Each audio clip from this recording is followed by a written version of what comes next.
Proses pengolahan sekunder kita mulai dari sortasi atau pemilihan dari daging biji, ya, biji kakao yang sudah kering tadi. Nah, biji kakao yang sudah kering tadi dipilih jika kakaonya itu gemuk, ya, atau yang berisi. Kenapa seperti itu? Agar supaya nanti ketika digiling atau dipasta, nanti dia menghasilkan pasta kakao yang jumlahnya banyak, sehingga nanti ketika diperoleh lemak itu diperoleh lemak yang maksimal.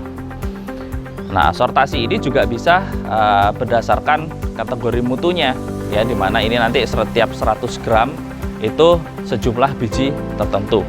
Misalnya kategori yang paling bagus, kategori AA itu 85 biji per 100 gram. Kemudian untuk kategori yang di bawahnya, kategori A itu 85 sampai 120 biji per 100 gram. Dan seterusnya hingga yang paling bawah. Nah, setelah sortasi selesai, setelah diperoleh biji yang berkualitas baik, kita lakukan proses yang disebut dengan penyangraian. Nah, penyangraian menggunakan alat sangrai atau alat roasting, di mana disetting suhunya sebesar 140 derajat Celcius. Selama waktunya adalah 40 menit.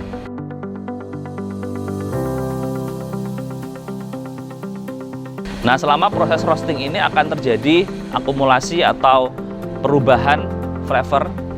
Nanti jadi senyawa prekursor cita rasa menjadi senyawa cita rasa flavor kakao atau coklat yang kita kenal. Nah, setelah dilakukan proses roasting, selanjutnya adalah proses pemisahan kulit dan daging bijinya.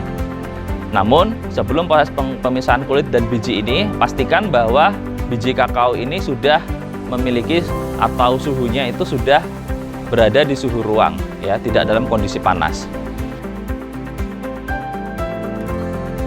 Proses pemisahan kulit dan biji ini bisa kita lakukan secara manual menggunakan tangan. Nah, kemudian nanti sehingga kita bisa peroleh antara kulit dan juga daging atau disebut juga dengan nib, ya, daging biji kakao. Nah, daging biji kakao inilah nanti kita bisa melakukan proses pemastaan dan kemudian proses pengempaan sehingga diperoleh lemak. Nah, setelah kita peroleh daging biji atau nib, kita lakukan proses pemastaan. Pemastaan dengan menggunakan alat yang disebut dengan alat pasting, ya, atau alat pemasta.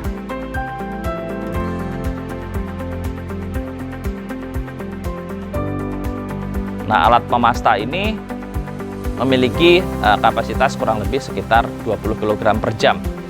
Nah, di sini nanti ketika dimasukkan, alat ini akan mengubah, ya, daging biji tadi sehingga bisa memperoleh pasta yang kental.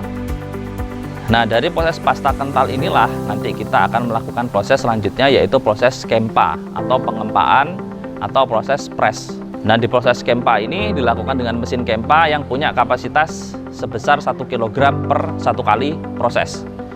Nah, 1 kali proses ini membutuhkan waktu sekitar 30 menit dengan mesin kempa, di mana nanti proses atau keluaran atau outputnya itu adalah berupa lemak kakao dan juga cake atau bungkil dari kakao. Lemak kakao ini dapat kita gunakan sebagai campuran ketika kita membuat coklat batang, bisa digunakan sebagai campuran untuk kosmetik, dan juga digunakan sebagai bahan baku tambahan pangan lainnya yang bersifat lemak. Kemudian bungkil atau cake kakao ini kita bisa giling sehingga kita peroleh untuk menjadi minuman coklat. Tentunya dengan penambahan bahan-bahan yang lain seperti gula pasir, susu, ya, kayu manis bisa, dan juga emulsifier. Oke.